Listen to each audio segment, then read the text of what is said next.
मांगों के समर्थन में हड़ताल किया गया। बताते चले कि बड़ौदा यूपी बैंक के प्रबंधन द्वारा पिछले 3 वर्षों से बैंक में एक भी भर्ती नहीं की जा रही है, जिसके कारण प्रबंधन कर्मचारियों के अभाव में देर रात्रि तक एवं छुट्टी के दिनों भी बैंक खुलवाकर कार्य कराया जा रहा है।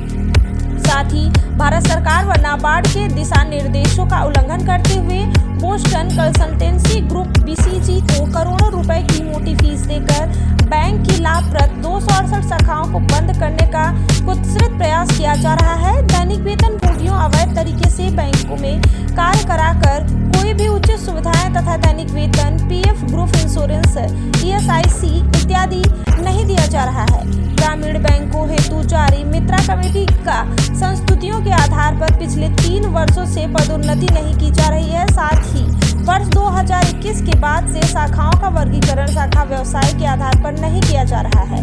ग्रामीण बैंकों में पूरी देश में किसी भी ग्रामीण बैंक के प्रशासनिक कार्यालय नहीं है, किंतु बड़ौदा यूपी बैंक में 3 अवैध प्रशासनिक कार्यालय खोलकर अवैध कमाई का अड्डा बना दिया गया है। बैंक प्रबंधन द्वारा BOB से 32 अधिकारियों को बुलाकर ग्रामीण बैंक अधिकारियों हेतु आरक्षित पदों पर प्रतिनियुक्ति दे दी गई है, जिससे ग्रामीण बैंक अधिकारियों की पदोन्नति बाधित हो गई है एवं प्रतिनियुक्त पर आए हुए अधिकारियों पर प्रतिमाह लगभग 30 करोड़ का अतिरिक्त व्यय कर बैंक की लाभप्रदता पर सीधा असर डाला जा रहा है। अपना परिचय बता रहे। मैं शंकरेंदु उपाध्याय, बड़ौदा उत्तर प्रदेश अधिकारी संगठन का अध्यक्ष और इस समय ज्वाइंट फोरम पूरे बैंक में बनाई गई है, उसका सदस्य हूँ। आज धरना किस लिए किया जा रहा है? हमारा Baroda bank of Baroda UP का जो प्रबंधन है वो लगातार पिछले 3 सालों से भर्ती नहीं कर रहा। एक उन्होंने बैंक में प्रमोशन की प्रक्रिया रोक दी है। इन्होंने शाखाओं को बंदी के 268 शाखाओं को बंदी के लिए इन्होंने बोस्टन कमेटी बिठा दिया, जिसको 12 करोड़ रुपये अवैध तरीके से दे दिया है। इन्होंने यहाँ पर हमारे जो स्वीपर्स हैं उनको कोई भी 3 तरह सुविधा स्वीपर्स डेली वेजर को नहीं दे रहे हैं और 3 इलीगल प्रशासनिक कार्यालय खोले गए हैं। इनको बंद कराने के लिए हम लोग पिछले 9 महीने से गोरखपुर में हमारे प्रधान कार्यालय प्रदर्शन किया। यहाँ पर 13 तारीख को यहाँ पर किया था प्रदर्शन क्षेत्रीय कार्यालयों पर। उसके बाद हम लोग कानपुर CLC के यहाँ गए, फिर दिल्ली CLC के यहाँ गए और जाने के बाद वहाँ पर भी इन्होंने प्रबंधन का हठपूर्वक रवैया रहा कि कोई डिमांड इन्होंने मानी नहीं और हमारे बैंक को बंद करने की साजिश कर रहे हैं। हमारे बैंक ऑफ बड़ौदा के सामने जिनकी 268 ब्रांचें हैं वो बंद करने का प्रयास कर रहे हैं। इसका हमारा संगठन विरोध कर रहा है। मुख्य मांगे हमारी है कि 268 ब्रांचों को जो बंद करने का आदेश जारी किया है उसको तो तत्काल जो है रोका जाए। साथ में हमारे जो डेली वेजर स्वीपर्स हैं उनको ESIC की सुविधा दी जाए। हमारे यहाँ की प्रोन्नति चालू की जाए। हमारे यहाँ जो स्केल 5 के इनके अधिकारी बैठे हुए हैं, हमारे 25 करोड़ रुपये का नुकसान कर रहे हैं, उनको जो है वापस करके हमारे बैंक के स्केल 5 के अधिकारियों को बैठाया जाए। साथ में हमारी एक और महत्वपूर्ण डिमांड है कि हर कैडर में भर्ती की जाए। 5,500 स्टाफ हमारे यहाँ कम स्टाफ है। उसके बाद रात को 9 बजे तक बैंक में काम कराया जा रहा है। तमाम जो है नए बच्चों का हार्ट अटैक हो रहा है। मांगे नहीं मानेंगे तो क्या करेंगे? नहीं मांगे तो हमने निर्णय लिया ज्वाइंट फोरम ने कि हम लोग आज की हड़ताल के बाद प्रबंधन नहीं मानता है तो अनिश्चितकालीन हड़ताल करेंगे। हम लोग बाध्य होंगे हड़ताल पर जाने के लिए।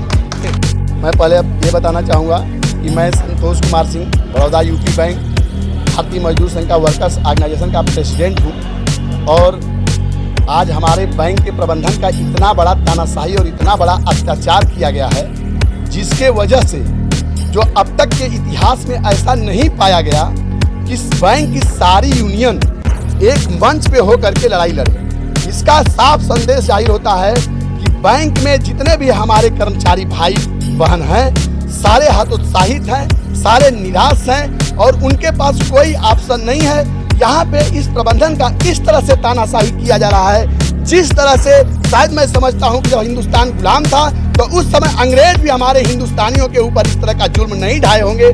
आज जो है ये कह रहे हैं कि हमारे पास बहुत ज़्यादा स्टाफ है, स्टाफ की कमी नहीं है। अगर स्टाफ की कमी नहीं है तो रात के 8-8, 10-10 बजे तक बैंक क्यों खुला रहता है? हमारे पास रात की 11-11 बजे भाई बोलते हैं, फोन करके आते हैं, बोलते हैं कि सर बताएंगे कि बैंक का टाइमिंग क्या है। इस तरह से इन्होंने ऐसा कोई छुट्टी नहीं है जिस दिन ये बैंक खोलते नहीं है। इनका पूरा बैंक बता रहे हैं सर, अभी मैं उसी पे आ रहा हूँ। इस तरह से इन लोगों ने कोई भी जब छुट्टी खोलना हो, बैंक खोलना हो, सीधे व्हाट्सएप पे बैंक चला रहे हैं। इनका कोई लिखित फरमान जारी नहीं होता है, सिर्फ व्हाट्सएप पे बैंकिंग चल रही है। कर्मचारी भाइयों से लिखित में मांगते हैं। तो मैं आपको इस तरह का रवैया इस मैनेजमेंट के खिलाफ हम लोग अख्तियार के जब हमारे भाई बहन जब काफी हतोत्साहित हो गए, निराश हो गए, आज हमारी सारी एक मंच पे और ज्वाइंट फार्म का हम लोग बड़ौदा यूपी बैंक यूनियन का एक जो है हम लोग कमेटी का गठन किए और इस तरह से आज इस लड़ाई को हम लोग लड़ने के लिए तैयार बैठे।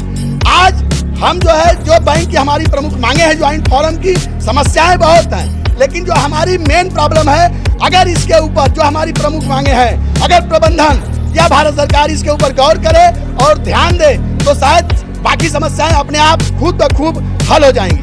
नंबर 1, मेन पावर की कमी। जैसा कि मैं बताना चाहता हूं कि कोई भी लड़ाई बगैर मेन पावर की नहीं लड़ी जाती है। मेन पावर आज हमारे बैंक के अंदर 1983 शाखाएं बड़ौदा यूपी बैंक के अंदर 31 जिला 30 रीजन में है, जिसका हेड ऑफिस गोरखपुर में है। हमारे बैंक के अंदर 1983 शाखाओं में कम से कम 12,500 स्टाफ होना चाहिए, जो कि आज के डेट में 7 से 7,500 स्टाफ है। 5 से 5,500 मेन पावर की कमी है। नंबर 1, ये जो हमारे भारत सरकार की गवर्नमेंट ऑफ इंडिया की गाइडलाइन है कि मित्रा कमेटी के अनुसार आरआरबी के अंदर स्टाफ को पदोन्नति और रिक्रूटमेंट किया जाए। इन्होंने मित्रा कमेटी की कोई भी गाइडलाइन इसको फॉलो नहीं किया। ये बताते हैं कि हमारे पास प्रमोशन और रिक्रूटमेंट के लिए हमारे पास जो है पैसा नहीं है।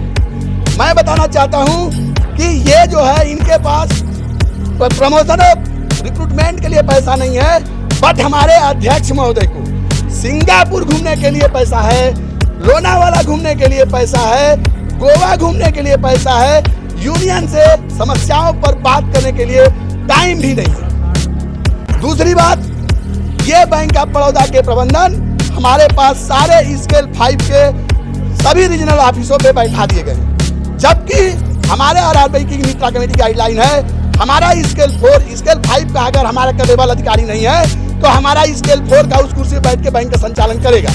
और मैं बता दूं कि बैंक प्रबंधन जब ये बैंक अमलगमेंट नहीं हुआ था तो हमारा यही स्केल 4 के अधिकारी इस बैंक को बहुत अच्छी तरह से संचालित कर रहे थे और घाटे का कभी नाम भी नहीं